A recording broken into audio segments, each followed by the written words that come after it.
नमस्कार साथियों, एक बार फिर से आप सभी का बहुत बहुत स्वागत है लोधा जी क्लासेस के बीए प्लेटफॉर्म पर। दोस्तों, आज हम चर्चा करने वाले हैं बीए थर्ड ईयर में एक और नए सब्जेक्ट के मॉडल पेपर पर, अर्थात कि उसके आईएमपी क्वेश्चनों पर। आज हम बात करेंगे व्यक्तित्व विकास, पर्सनालिटी डेवलपमेंट के जितने भी महत्वपूर्ण क्वेश्चन हो सकते हैं उन सभी पर हम चर्चा करेंगे बेसिकली। ठीक है ना। इसकी आंसर शीट भी आपको हर रोज की तरह या कहें कि हर मॉडल पेपर की तरह इसकी भी अवेलेबल है। और अच्छी बात यह है कि इस सब्जेक्ट की आंसर शीट बनकर रेडी हो चुकी है। जिन दोस्तों को भी आंसर शीट चाहिए वो अप्लाई कर सकते हैं। कैसे अप्लाई करना है मैं आगे आपको बताने वाला हूं। तो बीए थर्ड ईयर में ऑप्शनल, माफ कीजिएगा, वोकेशनल सब्जेक्ट जो है आपका व्यक्तित्व विकास, इस पर हम जितने भी महत्वपूर्ण प्रश्न हो सकते हैं मैं आपको पूरे क्रम से और व्यवस्थित रूप से बताने वाला हूं। तो आइए सेशन में आगे बढ़ते हैं। मैं आपको यह भी इंफॉर्म करते चलता हूं कि बीए थर्ड ईयर में अभी तक इन सभी सब्जेक्टों पर, इन सभी विषयों के मॉडल पेपर रेडी हो चुके हैं। एक बार मैं नाम ले लेता हूं फटाफट। हिंदी साहित्य के दोनों पार्ट पर काव्यांग विवेचन और जनसंचार माध्यम, ठीक है। इसके अलावा भारत की विदेश नीति, पॉलिटिकल साइंस से और इकोनॉमी से वृद्धि एवं विकास का अर्थशास्त्र, वहीं इतिहास से विश्व इतिहास की प्रमुख धाराओं के पहले पार्ट पर डिस्कस हो चुका है। मॉडल पेपर तैयार हो चुका है ना, लॉन्च भी कर चुके हैं आप लोगों को, आंसर शीट भी रेडी है इस सब की। और इसके अलावा समाज शास्त्र से भारतीय जनजातियों का समाज शास्त्र, और कल सेशन हुआ था भारत में राज्यों की राजनीति। तो ये सभी विषयों पर मॉडल पेपर बनकर रेडी हो चुका है। जिन दोस्तों को अभी इंफॉर्मेशन नहीं है वो प्लेलिस्ट में जाइएगा, बीए थर्ड ईयर की मॉडल पेपर नाम से प्लेलिस्ट मिल जाएगी आपको। वहां पर ये सभी सेशन मॉडल पेपर देखने को आपको मिल जाएंगे। और यदि आपको इन सबकी आंसर शीट की आवश्यकता है तो वो आप हमें व्हाट्सएप नंबर पर कॉन्टेक्ट कर सकते हैं। इसके अलावा दोस्तों ये सभी विषय हैं जिन्हें आप डिटेल में पढ़ सकते हैं इसी चैनल की प्लेलिस्ट में। यदि एग्जाम में अभी आपके पास समय है और टाइम है डिटेल क्लासेस देखने का, तो बिल्कुल जाइए प्लेलिस्ट में और जाकर के सभी सब्जेक्ट आप लोगों के लिए फ्री ऑफ कॉस्ट है, कोई चार्जेस नहीं है। इनकी डिस्क्रिप्शन में इनके नोट्स भी अवेलेबल है, आप नोट्स भी डाउनलोड फ्री ऑफ कॉस्ट ही कर सकते हो। चलिए बढ़ते हैं, अब जरा देख लेते हैं कि इस मॉडल पेपर की आंसर शीट आपको कैसे मिलेगी। तो दोस्तों, व्यक्तित्व विकास जिस विषय पर आज हम डिस्कस कर रहे हैं, इसका मॉडल पेपर, दैट मीन्स कि इसमें 15+15 वाला कॉन्सेप्ट इसमें नहीं है। सॉरी, यहां पर एडिट नहीं किया गया है, चेंज नहीं हुआ है, बल्कि ये 10+10 होगा आज। 10 प्रश्न दीर्घ प्रकृति के और 10 प्रश्न लघु प्रकृति के, दो प्रकार के प्रश्न मैं आपको यहां पर देने वाला हूं, ठीक है ना। तो इस मॉडल पेपर के रूप में मैं आपको 10+10 क्वेश्चन दूंगा। 10 प्रश्न होंगे दीर्घ प्रकृति के और 10 प्रश्न होंगे लघु प्रकृति के। इस प्रकार से कुल मिलाकर 20 प्रश्न मैं आपको इस सब्जेक्ट के देकर जा रहा हूं। यदि आपने पूरी ईमानदारी से इन प्रश्नों को बेहतर तरीके से कवर कर लिया, जैसे मैं आपको बताने वाला हूं, अगर उस तरह से कवर कर लिया तो एग्जाम में आप मुस्कुरा कर ही वापस आएंगे एग्जाम से, ये मेरी गारंटी, याद रखिएगा। सभी प्रश्न अनिवार्य हैं यहां पर, है ना, सभी प्रश्न, एक भी प्रश्न आपको बीच में छोड़ना नहीं है। अब यहां पर प्रश्न ये उठता है कि सर जो प्रश्न आप देने जा रहे हैं इसकी आंसर शीट का क्या उत्तर कहां से मिलेंगे। तो उत्तर या तो आप अपनी पुस्तक से निकाल लें या फिर गूगल से निकाल लें, जहां से भी आपको जो है सहज महसूस करते हो वहां से आप इनके उत्तर निकाल लें। और यदि आपको उत्तर नहीं मिल पा रहे, आंसर नहीं मिल पा रहे हैं, तो आप इसकी आंसर शीट हमसे ले सकते हैं, जो विशेष रूप से और बेहतर शब्दों, बेहतर कंटेंट के साथ में आसान शब्दों का प्रयोग करते हुए कस्टमाइज्ड नोट्स बना करके हमने तैयार की है एक आंसर शीट के रूप में, ठीक है। इसे आप ले सकते हैं ओनली 99 रुपए के सब्सक्रिप्शन के साथ में, ठीक है। 99 का सब्सक्रिप्शन लेना पड़ेगा यदि आप इस विषय की आंसर शीट चाहते हैं तो। और यदि आप चाहते हैं कि आपको सभी सब्जेक्टों की आंसर शीट मिल जाए, सभी विषयों की, जो भी आपके सिलेबस में विषय हैं फाउंडेशन कोर्स को छोड़ करके, यदि उनकी नोट्स आपको चाहिए तो वो नोट्स भी आपको मिल सकती है। यहां पर आपको सब्सक्रिप्शन लेना होगा 249 रुपए का। क्लियर है। तो दोनों ही प्रकार के सब्सक्रिप्शन के बारे में मैंने आपको बता दिया है, 99 और 249। जिन दोस्तों को भी सब्सक्रिप्शन चाहिए, आंसर शीट चाहिए, वो इस पेज की स्क्रीनशॉट लेकर के हमें इस दिए गए नंबर पर व्हाट्सअप कर दे और नीचे अमाउंट लिख दे, कौन से अमाउंट का आपको सब्सक्रिप्शन चाहिए। हमारी टीम आपसे कॉन्टेक्ट करेगी, आपको सब्सक्रिप्शन मिल जाएगा। चलिए आगे बढ़ते हैं फटाफट। एक लोक प्रशासन की स्पेशल नोट्स भी तैयार है आप लोगों के लिए, यदि आप पढ़ना चाहें इसको, है ना। एग्जाम के लिए बेहतर कंटेंट इसमें समाहित किया गया है। 99 रुपए इसका सब्सक्रिप्शन है। 99 में ये बुक, पूरी बुक आपको अवेलेबल हो जाएगी पीडीएफ के रूप में। चलिए लेते हैं अब सेशन को फटाफट और देखते हैं आज के 10 कौन कौन से महत्वपूर्ण प्रश्न है। यार यहां पर भी चेंज नहीं किया गया है, मैं आपको स्टार्टिंग से बता दूं, यहां पर लिखा हुआ है 15 प्रश्न, बट 15 नहीं बल्कि सिर्फ 10 प्रश्न है, ठीक है ना। 10 प्रश्न दीर्घ प्रकृति के हैं और 10 प्रश्न लघु प्रकृति के, ध्यान रखिएगा। चलिए, तो थर्ड ईयर में व्यक्तित्व विकास का पहला प्रश्न है जो बहुत महत्वपूर्ण है, अभिवृत्ति एवं व्यक्तित्व विकास को समझाइए। क्या प्रश्न है, अंडरलाइन किया हुआ है, जो की पॉइंट है ना, जो की पॉइंट है उसको अंडरलाइन किया हुआ है मैंने, उस पर ध्यान दीजिएगा। तो पहला प्रश्न है अभिवृत्ति एवं व्यक्तित्व विकास को समझाइए, मतलब दोनों क्या है, दोनों कॉन्सेप्टों को आपको एक्सप्लेन करना है। इसके अलावा व्यक्तित्व विकास में अभिवृत्ति की भूमिका क्या है, इस भूमिका को समझाना है। तो एक तरफ व्यक्तित्व विकास क्या होता है, एक सिंगल टर्म इस पर लिखनी होगी, उसके बाद अभिवृत्ति क्या होती है, और इसके अलावा अभिवृत्ति की भूमिका, व्यक्तित्व विकास में अभिवृत्ति की क्या भूमिका होती है यह समझाना। तो यहां पर आपसे 3 कॉन्सेप्ट पूछे गए हैं, तीनों का सेपरेट आपको आंसर देना है। क्लियर है। इसके अलावा प्रश्न नंबर 2 है सकारात्मक एवं नकारात्मक दृष्टिकोण।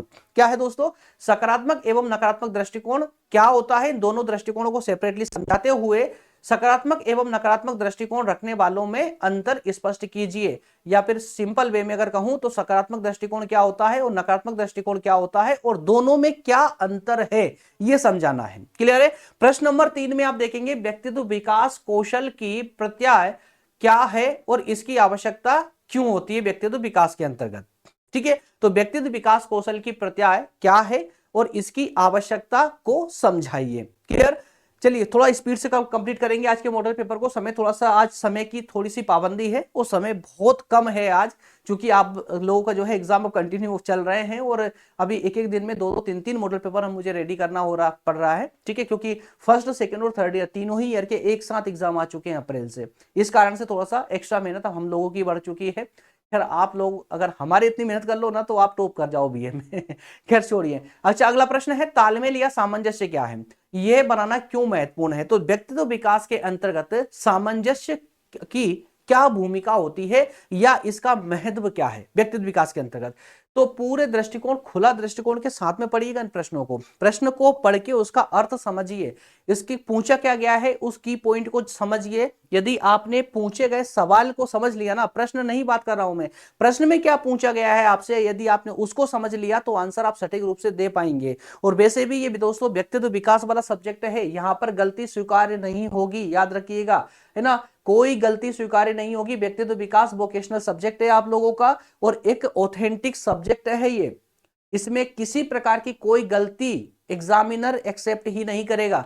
चलिए अगला प्रश्न है साक्षात्कार कौशल क्या होता है। साक्षात्कार कौशल क्या होता है, आपके करियर को लाभान्वित करने के लिए साक्षात्कार कौशल को समझाइए। दैट मीन्स कि साक्षात्कार कौशल को समझाते हुए उसके महत्व को बताना है, उसकी विशेषताओं को बताना है। चलिए प्रश्न नंबर 6 लेते हैं। प्रश्न नंबर 6 सोशल मीडिया प्रबंधन क्या है। सोशल मीडिया प्रबंधन क्या है और व्यक्तित्व विकास में इसका क्या महत्व है, क्या इसकी प्रासंगिकता है, समझाना है।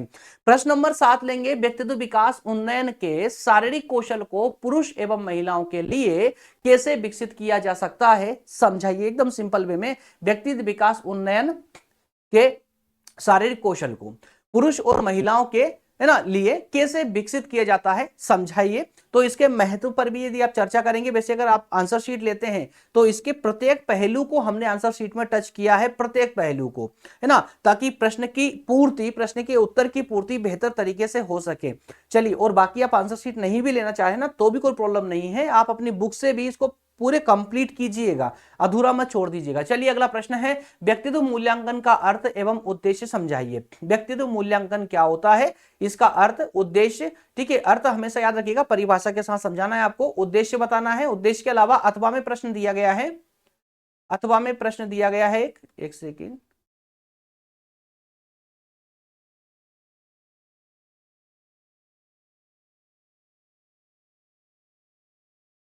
ओके, एक सेकेंड, क्लास को चेक करना पड़ेगा है, ओके। चलिए अथवा में है व्यक्तित्व मूल्यांकन क्या है, उसके उद्देश्य, तो सेम प्रश्न है, कोई चेंजेस नहीं है दोनों में, बस यहां पर आपको व्यक्तित्व मूल्यांकन का अर्थ और उद्देश्य, ठीक है ना, दोनों कॉन्सेप्ट आपसे पूछे गए हैं, परिभाषा के साथ में याद रखिएगा। प्रश्न नंबर 9 है व्यक्तित्व मूल्यांकन की विभिन्न विधियों का वर्णन कीजिए। तो व्यक्तित्व मूल्यांकन करते समय कौन कौन सी विधियों को अपनाया जाता है, उस प्रत्येक विधि को आपको यहां समझाना है। इसके अलावा व्यक्तित्व मूल्यांकन की प्रेक्षण विधि और साक्षात्कार विधि। तो जो व्यक्तित्व का मूल्यांकन करते समय जिन विधियों को अपनाया जाता है उनमें से प्रमुख है प्रेक्षण और साक्षात्कार विधि। इन दोनों विधियों को आपको पूरे विस्तार से एक्सप्लेन करने की आवश्यकता होगी इस प्रश्न में। अगला प्रश्न है व्यक्तित्व मूल्यांकन के लिए मनोवैज्ञानिक परीक्षण क्या होता है, समझाइए। जी हाँ, व्यक्तित्व मूल्यांकन के लिए मनोवैज्ञानिक परीक्षण यही आपकी मेन टर्म है।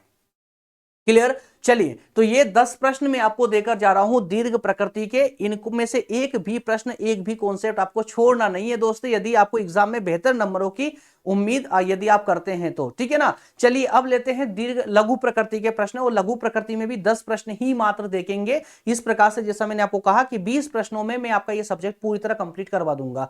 अगला प्रश्न लघु प्रकृति का पहला प्रश्न है, आपकी अभिवृत्ति से व्यक्तित्व विकास में क्या परिवर्तन संभव है। बहुत ही प्यारा प्रश्न है। आपकी अभिवृत्ति से व्यक्तित्व विकास में क्या चेंजेस हो सकते हैं, उन चेंजेसों की पॉसिबिलिटी को आपको इस प्रश्न के अंदर बताना होगा। अगला प्रश्न है, प्रश्न नंबर 2 है, अभिवृत्ति के प्रकार बताइए, कितने टाइप की अभिवृत्ति हो सकती है। प्रश्न नंबर 3 है, अभिवृत्ति के गुण और दोष बताइए, गुण और दोष बताइए। तो एक ही प्रश्न अभिवृत्ति से हो गया है आपका, है ना। एक ही कॉन्सेप्ट पर 3 प्रश्न आपसे यहां पर पूछ लिए गए हैं। प्रश्न नंबर 4 है, व्यक्तित्व विकास कौशलों के प्रकार बताइए। तो व्यक्तित्व विकास जो कौशल है, कौशल कितने प्रकार का होता है। बिल्कुल छोटे छोटे से पॉइंट है दोस्तों, लेकिन नजरअंदाज नहीं कर सकते, हर कुछ इंपॉर्टेंट हो सकता है एग्जाम में। तो ये एक एक सिंगल टर्म है आप लोगों की, इन सिंगल टर्म को बिल्कुल भी इग्नोर मत कर दीजिएगा। अगला प्रश्न है, व्यक्तित्व विकास में सामंजस्य विकास कौशल क्या होता है। इस पर एक लेख लिखना है संक्षिप्त में,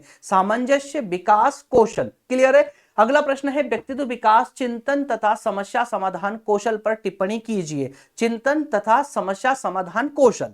क्लियर है। तो ये अलग अलग टर्म हैं, कंफ्यूज मत होइएगा आप लोग। अगला प्रश्न है, व्यक्तित्व विकास और समस्या समाधान कौशल को समझाते समय किन बिंदुओं को ध्यान में रखा जाना आवश्यक है। मतलब यहां पर इनडायरेक्टली आपसे तत्व पूछे गए हैं, तत्व पूछे गए किसके, समस्या समाधान कौशल के तत्व आप लोगों से पूछे गए इस प्रश्न में। प्रश्न नंबर 8 को लेंगे। प्रश्न नंबर 8 है, को सोशल मीडिया प्रबंधन कौशल एवं व्यक्तित्व उन्नयन दोनों ही वर्तमान समय की मांग है, विवेचना कीजिए। दो कॉन्सेप्ट सेपरेटली, दोनों के महत्व को आपको यहां पर बताना होगा। क्लियर है। अगला प्रश्न है, प्रश्न नंबर 9 है, व्यक्तित्व मूल्यांकन की प्रेक्षण एवं साक्षात्कार विधियों को समझाइए। सिंगल सिंगल टर्म में आपको यहां पर देकर जा रहा हूं, लेकिन उत्तर भी उसी प्रकार से सटीक रूप से आप लोग याद कीजिएगा, निकालिएगा, जहां पुस्तक से जहां से भी आप निकालने वाले हो, है ना। आखिरी प्रश्न है, व्यक्तित्व अनुसूचियों तथा प्रेक्षण व्यक्तित्व मूल्यांकन के आधार समझाइए। तो ये 10 प्रश्न आपके लघु प्रकृति के भी कंप्लीट हो चुके हैं। क्लियर है। 10 प्रश्न आपके लघु प्रकृति के, तो 10 प्रश्न दीर्घ प्रकृति के और 10 प्रश्न लघु प्रकृति के। दैट्स ऑल, आपका सेशन यहीं पर होता है कंप्लीट। आज बहुत छोटे से कम समय में मैंने लेने का प्रयास किया है, क्योंकि और एग्जाम भी चूंकि आपका कुछ बच्चों का एग्जाम जो है ना अभी 29 अप्रैल को एग्जाम है इसका, तो आपके पास में ज्यादा समय तो नहीं है, माफ कीजिएगा लेट हो चुका हूं मैं सेशन को लाने में, लेकिन पूरी गलती से मेरी भी नहीं है, गलती मेरी है बट पूरी नहीं है, क्योंकि आप लोगों ने रिक्वेस्ट ही, आप कल ही तो रिक्वेस्ट की है यार, कल से आप लोग मुझे बोलने लगे, क्योंकि आप एंड टाइम पे तो आप लोग जागते हो, तो हमें तो फिर आपकी आवश्यकता के अनुसार सेशन लाना पड़ता है ना। तो 29 तारीख को जिन जिन दोस्तों का पेपर है उन सभी को बेस्ट ऑफ लक मेरी ओर से, और तैयारी बेहतर तरीके से कीजिए। प्रश्न में आपको देकर जा रहा हूं, हाँ समय कम है, अभी तक आपने नहीं पढ़ा है, तो मेरी ओर से मैं तो आपको यही सजेस्ट करूंगा, आंसर शीट आप इसकी ले लीजिए, किसी भी प्रकार से कंप्रोमाइज मत कीजिए, है ना। अगर आपने कंप्रोमाइज यहां पर भी किया ना तो प्रॉब्लम हो जाएगी। लोक प्रशासन के नोट्स अब मैं आपको बता ही चुका हूं, सब्सक्रिप्शन 2 प्रकार के, 99 और 249। 99 में किसी भी एक सब्जेक्ट की मॉडल पेपर की आंसर शीट आप ले सकते हैं, और 249 में जितने भी आपके सिलेबस में सब्जेक्ट हैं उन सभी की मॉडल पेपर की आंसर शीट आप प्राप्त कर सकते हैं। ओके फ्रेंड्स, मिलेंगे अगले सेशन में। एंड तक बने रहने के लिए बहुत बहुत धन्यवाद। आप लोग कमेंट करते रहिएगा यार, कमेंट करके मुझे बताते रहिए अगला थर्ड ईयर में कौन सा है ना, और यदि सेकंड ईयर वाले बच्चे अगर सेशन को देख रहे हैं तो आपको कौन सा सब्जेक्ट पर मॉडल पेपर चाहिए, मुझे कमेंट करके बताते रहे, नहीं तो फिर मैं अपने अनुसार लाता रहूंगा। क्लियर है। ओके फ्रेंड्स, मिलेंगे नेक्स्ट सेशन में। बहुत धन्यवाद, थैंक यू सो मच।